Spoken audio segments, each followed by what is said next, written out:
그 욥기에 보면은 욥이 고난 당할 때 욥이 가장 힘들어하고 괴로웠던 것은 뭐냐면, 고난 당하는 것도 힘들지만 그 고난 당하는 이유를 모르는 겁니다. 내가 왜 고난을 당하는지, 나한테 이렇게 엄청난 이런 고난이 왜 왔는지. 그러니까 고난을 당하면서도 이유를 알면 속이라도 시원한데, 무슨 이유인지도 모르고 그냥 엄청나게 고난을 당하니까 그게 견딜 수가 없는 겁니다. 그래서 욥은 이제 자기가 고난의 이유를 찾는 거죠. 친구들 3명이 왔을 때 친구들하고 변론하는 것이 다 그겁니다. 네가 이렇게 했기 때문에, 네가 뭔가 잘못했기 때문에 고난이 온 거 아니냐. 욥은 그런데 그 정도로 크게 고난당할 정도로 잘못한 건 없다 하는 이야기죠. 자기가 사소하게 잘못한 건 있어도 이렇게 엄청나게 고난당할 정도로 큰 잘못은 저지르지 않았다 하는 이야기인 겁니다. 그럼 이제 친구들은 뭐냐면, 네 아들들이 잘못했을 거 아니냐. 너는 모르지만. 그 친구들하고 욥하고 변론은 그 욥이 당하는 고난의 이유를 찾고 있는 겁니다. 그거 가지고 변론을 해요. 그래, 친구들이 가진 이유를 다 갖다 대요. 그런데도 욥은 친구들이 되는 그 이유가 수긍이 안 되는 겁니다. 자기한테 그것이 해답이 안 된다는 이야기죠. 그래서 나중에 이제 하나님이 개입하시죠. 하나님이 개입하셔가지고 이제 하나님은 창조와 생명에 대해서 계속 욥에게 질문을 합니다. 그런데 욥기 끝까지 가도 하나님도 욥이 어떤 이유로 고난당하는지 말씀하시는 것이 없어요. 그렇다고 해서 욥이 자기가 고난의 이유를 찾은 것도 없습니다. 그리고 욥기는 끝나요. 나중에 뭐 자기 그 손실받던 거 2배로 보상받는 걸로 해가지고 그냥 그렇게 끝나는데, 욥기를 그렇게 써놓은 것은 우리 인생에게 오는 고난을 이유를 찾으려고 하면 찾지 못한다는 이야기죠. 기껏 찾아봐야 너 때문에, 아니면 나 때문에, 아니면 조상 탓하고, 아니면 남 탓하고, 재수 없어서, 이런 거라는 이야기인 겁니다. 그러니까 사람은 고난의 이유가 중요해요. 고난당할 때 내가 왜 이렇게 당할까, 내가 왜 이렇게 이런 일이 나한테 일어날까 하는데, 하나님은 고난의 이유가 중요한 것이 아니고 그 사람이 고난을 겪고 난 후에 그 사람한테 나오는 추출물, 그것이 중요하다는 이야기죠. 고난당한 사람한테서 나오는 그 후에 나오는 결과물, 이것을 중요하게 생각한다는 이야기죠. 야곱의 일생은 갈등과 긴장의 연속인 겁니다. 우리가 야곱의 이야기를 잘 알고 있는 것처럼 야곱은 형의 장자권을 뺏고, 그리고 형의 축복을 가로챕니다. 이제 나중에 에서가 그걸 알고 이렇게 맹세합니다. 아버지가 돌아가시고 나면 내가 반드시 저놈을 죽이겠다. 그러니까 고대 사회에서도 아버지가 살아계실 때는 형제간의 원수라도 죽이지 않는 것 같아요. 손을 안 대는데, 돌아가시고 나면 내가 저놈을 반드시 죽이겠다 이렇게 맹세를 하는데, 이 맹세하는 것을 갖다가 어머니 리브가가 듣고 한 겁니다. 그래서 그냥 내버려 두면은 야곱이 죽게 생겼으니까 야곱을 자기 삼촌 그 나반의 집으로, 외삼촌 집으로 도피시키죠. 밧담 아람에 있는, 밧담 아람은 우리가 잘 알다시피 하란입니다. 아브라함이 갈대아 우르에서 부름을 받아가지고 하란까지 올라왔어. 하란에서 데라가 죽고 나서 다시 출발해왔잖아요. 그것이 밧담 아람이에요. 그게 이제 애갓집에 있었던 것 같아요. 그래서 외삼촌한테 도피를 시키는 겁니다. 그런데 그 외삼촌 라반은 야곱보다도 훨씬 더 교활해요. 그래서 야곱은 외삼촌 라반에게 속임수에 그대로 당합니다. 속이는데. 근데 이제 야곱은 외삼촌 집에서 20여년을 살면서 라반의 딸 2딸하고 결혼하고 아내를 얻고, 그리고 많은 가축대를 자기 소유로 만들죠. 그 야고보 재산이 막 불어나고 그러니까 나반이 그 야고보 재산을 뺏으려고 꼼수를 부립니다. 그 야곱이 그 사실을 알고 눈치를 채고 자기 삼촌 모르게 도망쳐가지고 고향으로 돌아가게 되는 거죠. 자기 식솔들 데리고 자기 가축대 데리고 나반의 집에서 도망을 갑니다. 야곱이 그 자기 집에서 떠난 지 22년 만에 귀향해요. 22년 동안 그러니까 자기 삼촌 집에서 있었던 것이죠. 야곱이 도망간 것을 알고 나반이 추격을 하는데 그 꿈에 하나님이 나타나셔가지고 나반에게 야곱을 해하지 말라 하고 경고를 하죠. 야곱에게 손대지 말라 하는 이야기죠. 이 경고를 들었기 때문에 야곱은 그냥 무사했어요. 자기 삼촌을 만났을 때도. 만약 이런 경고가 없었다면 야곱은 무슨 일을 당했을는지도 모르는 거죠. 이제 나반은 손에서, 애삼촌은 손에서 벗어났는데 자기 앞에 누가 있냐면 자기 형 에서가 400명을 이끌고 오는 겁니다. 야곱을 만나려고 기다리고 있는 거죠. 아버지가 돌아가시면 반드시 저놈을 내가 죽이겠다. 그 맹세했기 때문에 그 400명을 이끌고 야곱을 죽이려고 오는 거죠. 사실 야곱을 환영하러 온다고 하면 400명까지 이끌고 올 필요가 없는 거죠. 400명을 이끌고 오는 겁니다. 그러니까 야곱은 그 사실을 알고 극도로 두려워했고 걱정이 됐던 겁니다. 자기 형을 만나면 잘못하면 목숨을 잃을 것 같으니까 살 궁리를 하게 되는 거죠. 그래서 이제 먼저 자기 가축대에서 에서에게 선물로 가축을 갖다가 보냅니다. 이제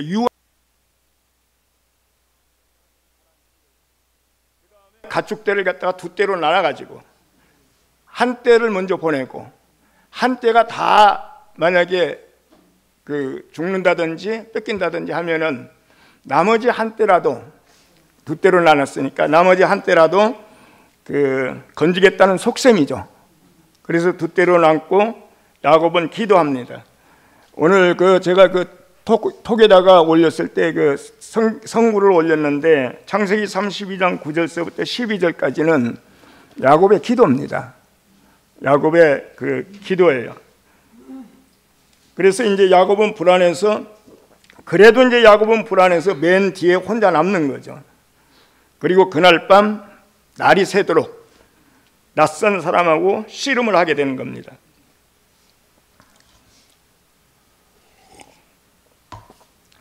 그 씨름으로 야곱은 절름발이가 됐지만 거기서 완전한 새 이름을 얻게 되는 거죠. 새 이름을. 아브라함이 아브라함으로 바뀌고 그 다음에 사레가 사라로 바뀌고 한 것은 본래 자기가 가지고 있었던 이름이 강화된 거예요. 존귀한 아버지가 여러 민족의 아버지, 열국의 아버지로, 사레는 공주라고 하는 뜻인데 공주가 열국의 어미로, 여러 민족의 어미로, 그러니까 아브라함이나 사레는 자기 본래의 이름이 강화된 이름으로 바뀌는 거죠. 그렇지만 이제 야곱은 자기 본래 이름이 강화된 것이 아닌 겁니다. 완전히 새로운 이름을 받게 돼요. 너는 야곱이라 하지 말라, 이스라엘이라 하라 하고 새 이름을 주는 거죠. 씨름하고 나서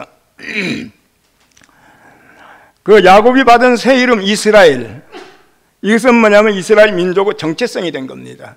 정체성이 됐어요. 하나님과 겨루어 이기고 사람과 겨루어 이겼다는 말이죠. 하나님도 이기고 사람도 이겼다는 말인 겁니다. 이 말은 이스라엘은 어떤 상황에서도 어떤 역경에서도 살아남는다는 이야기죠. 거기서 승리할 거라 하는 이야기인 겁니다. 이런 이름을 받게 되는 겁니다. 이것이 하나님 나라 백성의 정체성인 겁니다.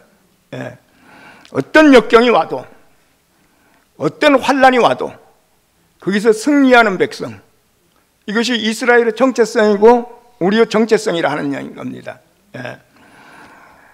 야곱은 형과의 갈등, 그리고 장인과의 속고 속이는 싸움, 두 아내를 얻었는데 두 아내의 사랑 싸움, 그리고 아들들 간의 경쟁, 시기, 질투, 그리고 나중에는 가장 사랑하는 아들 요셉을 잃게 되죠. 이런 고통, 그러니까 싸우고 갈등하고 긴장하고 고통받고, 야곱의 삶은 하루도 편한 날이 없어요. 한 고비가 넘으면 또 한 고비가 다가오고, 한 고비 넘으면 또 한 고비 다가오고, 꼭 파도가 밀려오는 것처럼 이런 삶을 살았던 겁니다. 그러니까 그런 사건이 터질 때마다 참 잘 넘어갔어요. 넘어갔지만 계속 상황은 악화됐다는 이야기죠. 잘 넘어간 것 같은데 상황은 갈수록 점점 악화됐고, 나중에는 결국 온 가족이 이집트로 추방되는 거죠. 이집트로 내려가게 된다는 이야기인 겁니다. 야곱이 고백한 것처럼 내 나이 130년 동안 참으로 험한 세월을 산 겁니다. 세상의 모든 종교나 신화는 영웅들이 등장해요. 근데 여기에 등장하는 영웅들은 신의 아들이거나 아니면 반인반신이거나 결함이 없고 완벽하고 완전한 그런 영웅들이 신화에도 등장하고 다른 종교에도 등장합니다. 그런데 성경에는 이런 완벽한 영웅이 없습니다. 성경에 등장하는 인물들은 우리와 조금도 다를 바가 없는 아주 지극히 평범한 사람들이라는 이야기죠. 그 의인이고 완전하다는 노아도 홍수 후에는 술에 취해가지고 흐트러진 모습을 보였고, 그리고 항상 올고 닦던 욥도 마지막에는 자기 운명을 저주하죠. 자기 운명을 저주하고, 그리고 모세나 다윗도 완벽한 인간이 아닙니다. 영웅이 아니라는 이야기죠. 성경에 등장하는 모든 인물들은 결점이 많은 우리와 똑같은 인간들입니다. 특별한 사람들이 등장한 것이 아니라 하는 이야기죠. 그런데 그 중에서 가장 도드라진 사람이 누구냐면 오늘 이야기하는 야곱일 겁니다. 야곱이라는 이야기죠. 그런데 왜 하나님은 이런 야곱을 선택했을까? 만약에 야곱에게 한 가지 장점을 찾는다면 이 사람은 한번 잡으면 절대 놓치지 않아요. 불굴의 끈기. 그러니까 태어날 때부터 자기 형의 발 뒤꿈치를 붙잡고 태어나는 사람이에요. 그렇잖아요? 그리고 분이엘에서 야복강에서 낯선 천사하고 낯선 사람하고 씨름을 하고 날이 새려고 할 때 그 낯선 사람이 떠나려고 하니까 붙잡고 늘어지죠. 나를 축복하지 않으면 보낼 수 없습니다. 이 사람은 자기가 딱 한 번 손으로 잡으면 절대로 놓치는 법이 없습니다. 아마 제가 생각할 때는 하나님이 이 점을 쓰신 것 같아요. 이 점을. 이 사람은 결점투성이에요. 사기꾼이고 사기꾼 기질도 있고 탈취하고 욕심도 많고 야비하고 꾀도 많고, 우리가 생각하는 보편적으로 좋지 못한 것은 다 가지고 있는 사람인데, 그 중에서 한 가지 장점을 뽑으라면 자기가 한번 마음 먹고 딱 손으로 잡으면 안 놓는다는 이야기죠. 안 놓는 사람인 겁니다. 놓아주지 않는 것, 불굴의 끈기, 이런 것이 있었다는 이야기죠. 아브라함은 하나님의 택함을 받고 부르심을 받았어요. 선택을 받고 부르심을 받았다는 이야기죠. 이삭은 태어나기 전서부터 택함을 받았어요. 모세나 여호수아나 사무엘, 다윗, 이사야, 예레미야, 이런 사람들은 모두 하나님에게 선택받은 사람들이죠. 하나님의 사명을 위해서 선택받은 사람이라 하는 이야기죠.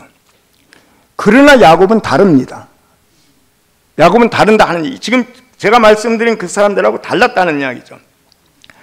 야곱도 하나님의 일을 위해서 선택을 받았지만 그 일을 수행하려면 먼저 야곱이 어떤 사람이 돼야 돼요.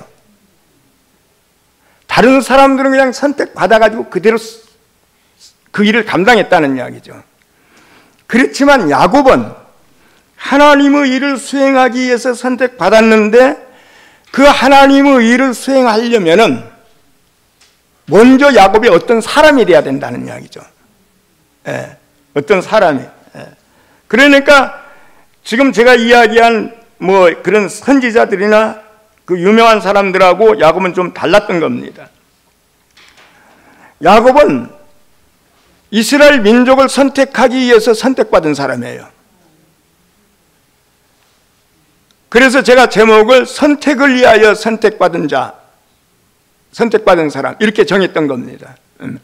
이스라엘 민족을 하나님에게 선택받기 위해서 먼저 선택받은 사람, 이 사람이 야곱인 겁니다. 아브라함의 두 아들이 있는데 이스마엘과 이삭이에요. 그 중에 이삭이 선택받고 이스마엘은 제외된 겁니다. 선택에서 빠졌다는 이야기죠. 그리고 이삭의 두 아들은 에서와 야곱이죠. 그런데 그 두 아들 중에서도 하나들은 선택받고 하나들은 제외됐어요. 예. 그러나 야곱은 12아들이 다 선택받았어요. 12아들이. 그리고 12아들이 다 축복받은 겁니다. 물론 그 축복은 창세기에 나와 있지만, 이게 축복이라고 할 수 있나 할 정도로 형편없는 축복도 있어요. 그렇지만 그 축복은 그 아들에 맞는 축복을 해준 겁니다. 12아들에 다 각기 맞게끔 축복을 해줬어요. 그러니까 아브라함도 이삭도 선택받은 자가 있고 선택받은 아들이 있고 선택받지 못한 아들이 있어요. 그러나 야곱은 자기의 장자 누벤이라는 사람은 아버지의 침상을 더럽힌 자예요. 이건 구약시대에서 용납할 수 없는 겁니다. 다윗의 아들이 다윗의 침상을 더럽혔죠. 예, 반란을 일으켰을 때. 예, 다윗의 척들과 간음을 한 겁니다. 이 누벤이라는 아들도 아버지의 침상을 더럽혔다고 돼 있어요. 이건 용서할 수 없는 겁니다. 그런데 누벤도 선택됐다는 이야기죠. 예, 누벤도 선택이 된 겁니다. 야곱 안에서 선택받지 못할 사람이 아무도 없다는 이야기죠. 야곱 안에서는 선택받지 못할 사람이 없는 겁니다. 야곱이 이런 사람으로 변화된 것은 야곱이 많은 고난을 겪었기 때문에 그렇다는 이야기죠. 고난을 겪었기 때문에. 지금까지는 아브라함의 언약이 개인에서 개인으로 상속이 됐어요. 아브라함에서 이삭으로, 이삭에서 야곱으로. 근데 야곱으로 말미암아서 개인에서 이스라엘 12지파에게 상속이 되는 겁니다. 12아들에게 상속이 된다는 이야기죠. 언약의 상속이 개인에서 공동체로 상속되기 위해서, 옮기기 위해서 선택받은 사람이 야곱입니다. 그 일을 위해서 선택받은 사람이 야곱이라는 이야기죠. 장자권이나 아니면 형의 축복을 가로챈 것은 이건 사기꾼이에요. 탈취자이고, 하나님은 야곱의 사기꾼 기질, 탈취하는 거, 그리고 한번 붙잡으면 놓지 않는 기질, 이걸 사용하셨다는 이야기죠. 이걸 사용하셔가지고 언약의 담지자, 축복의 담지자, 담지자라고 하는 말은 내 몸에다 담아가지고 전달한다는 것이 담지자예요. 야곱이 아브라함의 언약과 아브라함의 축복을 자기 몸으로 담아가지고 그리고 12아들에게 전달했다는 이야기죠. 그걸 분배했다는 이야기인 겁니다. 그런 의미에서 보면 우리도 오늘 그리스도의 언약, 하나님의 언약을 담지하는 담지자들이죠. 우리가 몸으로 담아가지고 그것을 다른 사람에게 전달하는 담지자라 하는 이야기인 겁니다.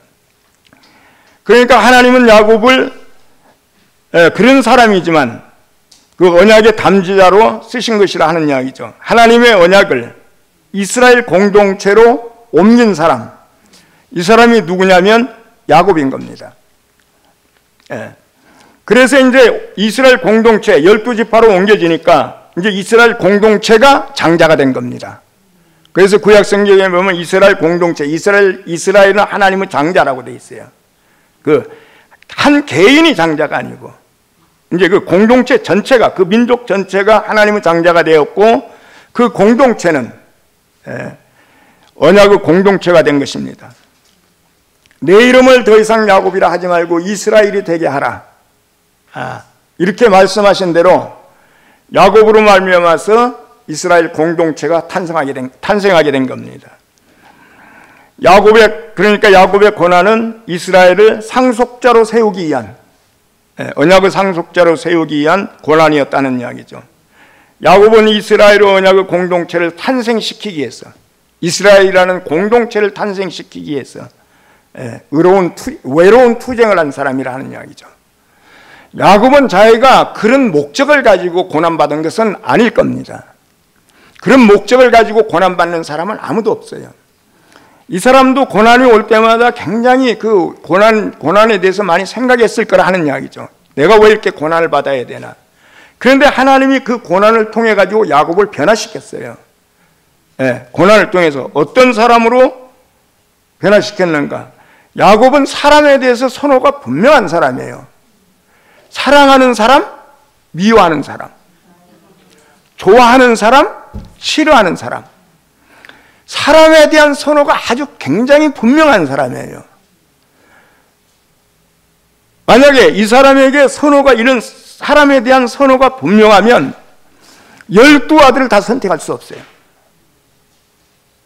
루벤이나 시므온, 아니면 네이, 막 칼 들고 설쳤던 그 아들들, 이건 선택 못하는 겁니다. 사람에 대한 선호가 분명하면. 그렇잖아요. 야곱이 변화됐다고 하는 것은 사람에 대한 선호가 분명했던 야곱이 그 선호가 없어진 겁니다. 고난을 통해서 선호가 없어졌다는 이야기죠. 고난을 겪고 나서 변화된 겁니다. 어떤 사람이라도 포용할 수 있는 사람이 됐다는 이야기죠.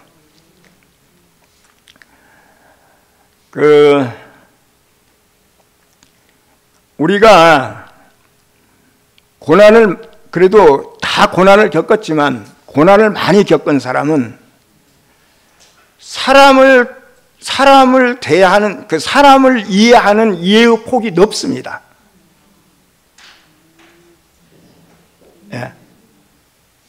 고난을 겪으면 어떤 사람이든 이해를 해요.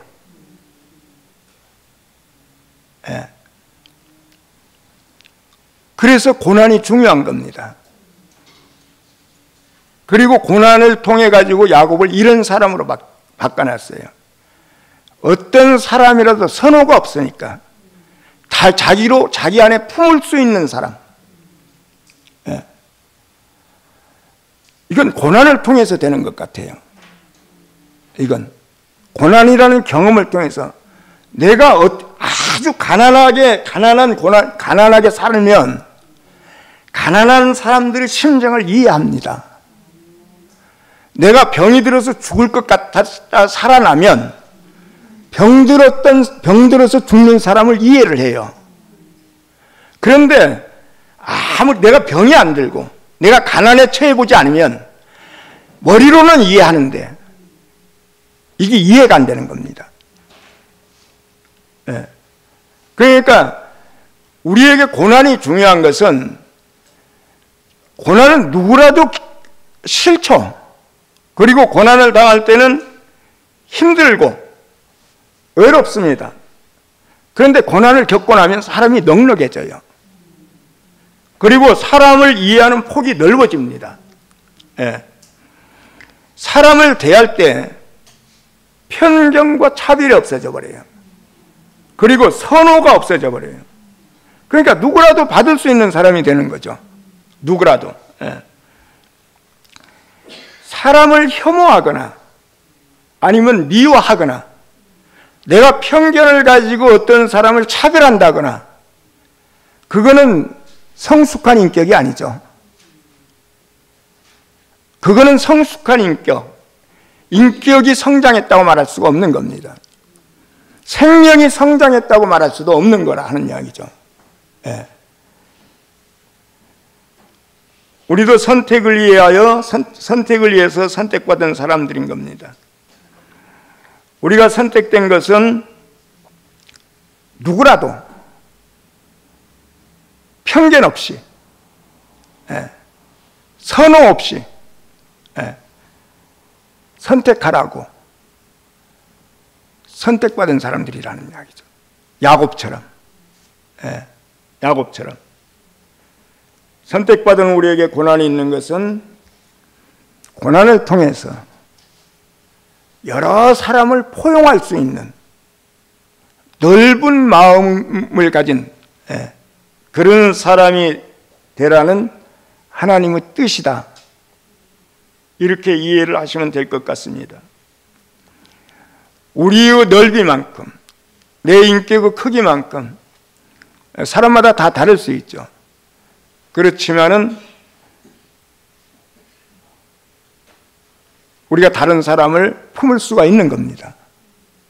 내 그릇만큼 품을 수가 있다는 이야기죠. 고난을 주신 이유는 내 그릇을 넓히려고 주신 거라 하는 이야기인 겁니다. 그래서 바울은 그렇게 이야기하죠. 그리스도의 남은 고난, 그리스도의 남은 고난을 바울은 그렇게 이야기해요. 그리스도에게 남은 고난이 있다는 이야기죠. 십자가에서 우리의 고난이 다 끝나고 고난이 다 끝난 것이 아니고 십자가에서 완전하게 끝났는데도 남은 고난이 있다는 이야기죠. 그리스도의 남은 고난을 그의 몸된 교회를 위해서 내 육체에 채우노라. 그리스도 안에서 우리가 오는 고난은 내 개인적인 고난이 아니라 하는 이야기죠. 교회를 세우기 위한, 교회를 건축하기 위한 고난이라 하는 이야기죠. 교회를 건축하기 위한. 이 고난은 우리가 의식할 수가 없을는지도 몰라요. 여전히 내가 세상에 있을 때도 고난당했는데 예수 믿어도 고난이 온다. 그리스도 안에 들어왔는데도 고난이 온다. 이렇게 생각할 수 있다는 이야기죠. 그러나 똑같은 고난을 당해도 세상에서의 고난과 그리스도 안에서 겪는 고난은 내가 그걸 다르게 봐야 된다는 이야기죠. 세상에서는 내 문제 가지고 고난당하고 내 어떠함 때문에 고난당하지만 그리스도 안에서 고난은 교회 건축을 위해서 고난을 갖다가 내 육체에 채우고 있구나. 우리는 지금 교회 안에 들어와서도 아직도 여러 가지 잡다하게 사소한 고난 가운데 있는 형제들도 있을 겁니다. 이건 자기 개인을 위한 고난이라고 생각하지 마시고 교회 건축을 위한 고난이구나. 하나님이 나의 폭을 넓혀서 다른 사람을 갖다 수용할 수 있고 포용할 수 있는 그런 사람으로 만들려고 하는 뜻이구나. 이렇게 받는다고 하면 고난이 힘들고 외롭고 진짜로 싫지만 그렇지만 우리가 넉넉하게 승리할 수 있다는 이야기죠. 하나님과 싸워서 이기고 사람과 싸워서 이긴 이스라엘의 정체성이 우리의 정체성이 될 거라는 이야기인 겁니다. 주님을 찬양합니다. 기도하겠습니다.